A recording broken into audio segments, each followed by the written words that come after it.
The HCS Pro Series is back, and with roster mania well underway, it definitely did not disappoint. I'm Proto, and I'm here to let you know what went down. The story of the week is undoubtedly that Renegade shockingly chose to exit his long-time role on the Cloud9 roster after Kansas City saw an end to their incredible run of dominance throughout competitive Halo Infinite so far.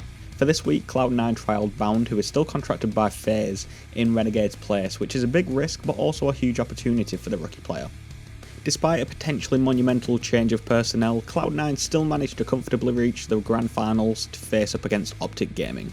Game 1 was live via Strongholds, which saw an explosive start from Bound, even picking up an overkill in the grand finals. However, through meticulous map and sandbox control, Optic took Game 1 by a comfortable margin, with Lucid even picking up an overkill of his own. Game 2 was Street Slayer, which was end-to-end and saw Optic begin to run away with the game, but Cloud9 answered back by shooting together and coordinating around power weapons, which flipped the game on its head. Eco absolutely carried his team across the line, going 19 kills and 9 deaths to even out the series. Optic had a player drop out and, recognising Cloud9's lead and sandbox advantage, opted to concede the game in an act of sportsmanship, which we love to see. Game 3 was the Grand Finals debut of King of the Hill, which saw an incredibly close tit-for-tat tug of war for the series point that went right down to the wire. Unfortunately for Optic, Cloud9's pure slaying prowess was what set the two teams apart, with trialist Bound going a whopping 30 kills, as the momentum as well as the lead of the series swung in C9's direction. Game 4 was Aquarius CTF, which on paper could have gone either way.